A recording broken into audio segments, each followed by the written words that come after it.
Yo, hey, is this thing on? What's going on, Internet? How are you doing, Internet? Are you doing okay? Is your week going well? I realized I left the fan on in the kitchen, so there's some super sweet background noise in this. Alright, through the magic of the Internet, we are back, and the fan is turned off. I've been gone for the last 2 weeks from YouTubing.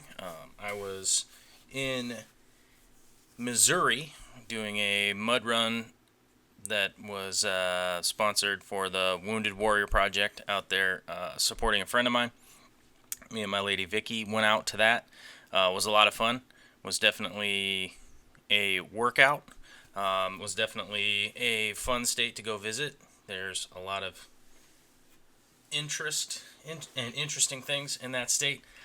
Visited some caves for sure. Apparently, unbeknownst to me, thousands and thousands of caves in that state. Definitely worthwhile to go explore some of that. And got a different perspective in part of the United States that I'd never visited before. I think I've driven through it a long time ago, but I never really stopped in to visit. So shout out to Michael if he's out there watching this video. But anyhow, back to the aquarium nonsense that's going on. The Shrimp 240 is going pretty well. Rescaping has gone really slowly at a snail's pace with this tank. Although I did acquire a super cheap GoPro, so I can actually get inside and do some shots from underwater now. You get an idea. You can see how dirty the back wall of my tank, the black back wall is from inside, but not generally speaking from the front. Especially when I shoot from the front of the tank, it actually just looks black and you can't really notice it at all. But I am pretty happy with the progress of things that are going on. I pretty much want to keep this tank limited to pretty much just a large carpeted area, which is funny. A couple of my friends have asked me, like, it takes so long for that to grow in. A lot of it was stunted because of the Ludwigia in the back, how far it had grown out and covered up a lot of the glosso. Wasn't even getting any light at all, and you can see in certain areas here where some of the glosso had died, and I pulled some of the dead strands, but there still are a few dead strands in there that I haven't really gotten to, but it has taken off quite a bit since clearing out some of the light and getting things back to normal. One of the slight issues with the rescape is the bamboo shrimp don't really have anywhere to go now, so now they're down on the bottom.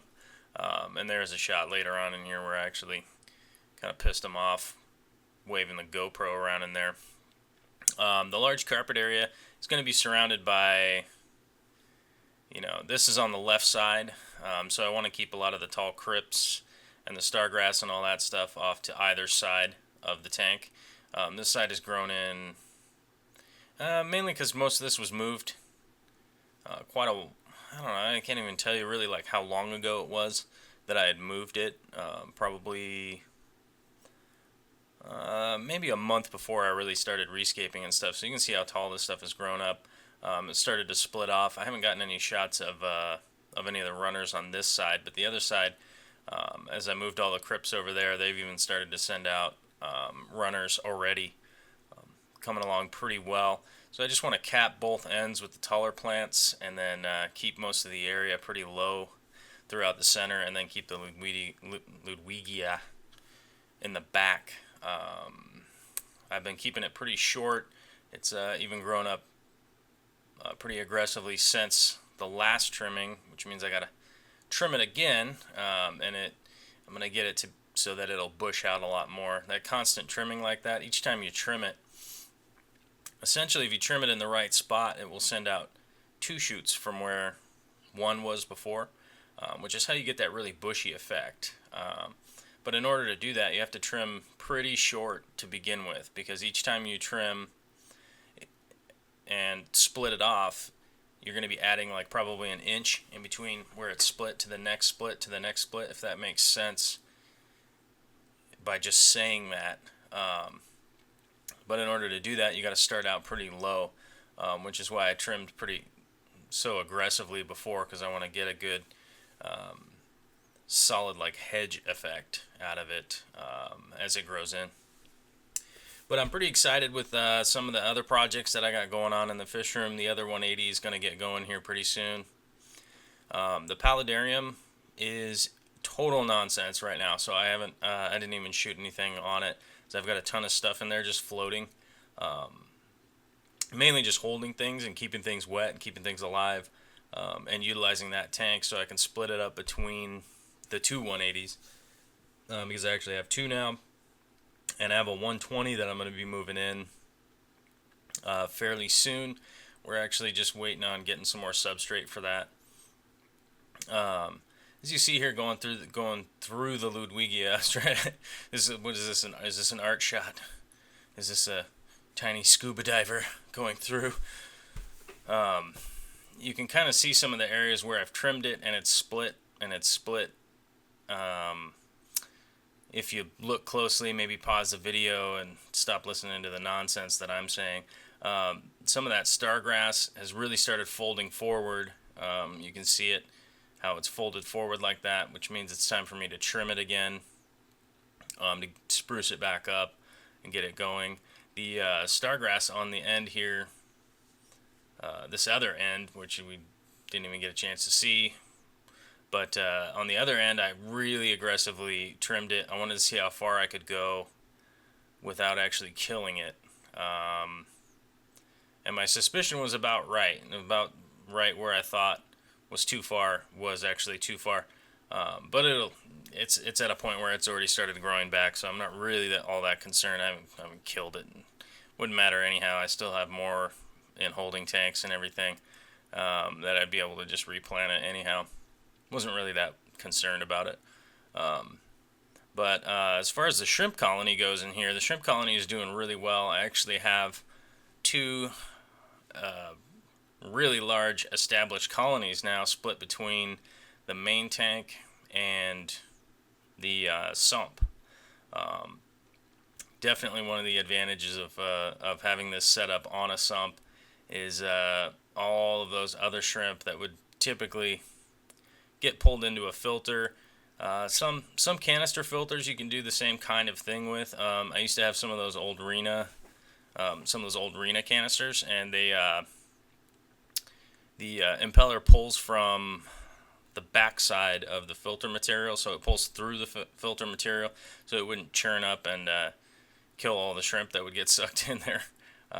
Not that they all die going through an impeller. Oftentimes the little ones will just go flying right through there, but it helps save the risk of killing them. But the upside for me is that I get an opportunity to sell some of the shrimp, even though I've been super lazy about that and not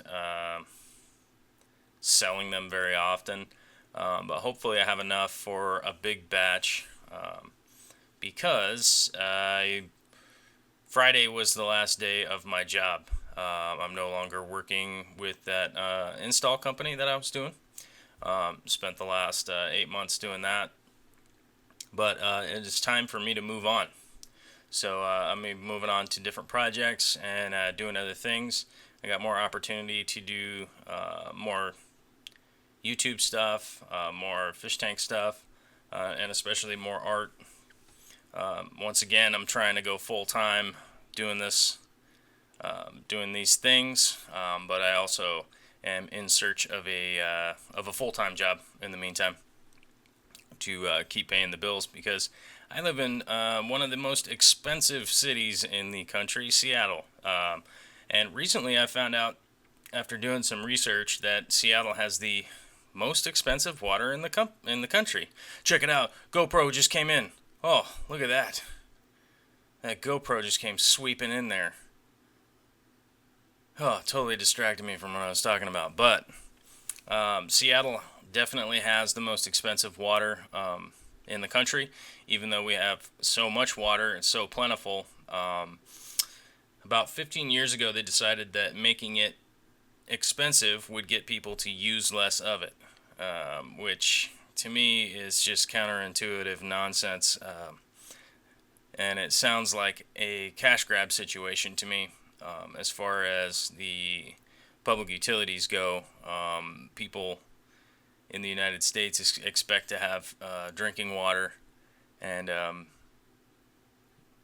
don't really change their lifestyle because they have drinking water. A lot of countries out there don't have that, and I appreciate living in America for things like that. But a $500 water bill every 2 months is a little bit crazy. So, and we've even dialed our water use back to 60 gallons a day from the house. I've pretty much eliminated water changes, figuring out different ways to get around water changes, running a bigger system, and doing the smallest water changes that I can, which is one of the reasons that I run my aquariums the way that I do. I try to keep them as an ecosystem. So I've definitely dialed down my light usage. On the 240 here, I only have 4 T5 tubes that are 48 inch, and one dual T8 that's 48 inch. That's all the light I have over a 240 gallon, 8 foot long tank. That's all I have. Growing glosso, growing stargrass, everything grows fine. As long as things aren't blocked and in the shade, everything's growing fine. So, that said, things that are going on in my life, I have added the donate page. So if you guys want to chip in $1, go ahead and chip in $1 and help me keep putting out videos and making time to be able to put out videos and talk about stuff that's going on. Otherwise, stay tuned, because I'm going to start remaking some of my old videos, like the how to substrate, how to plumb, how to do a bunch of stuff like that. I'm going to be reshooting a bunch of those really old videos that really need being redone. All right, later.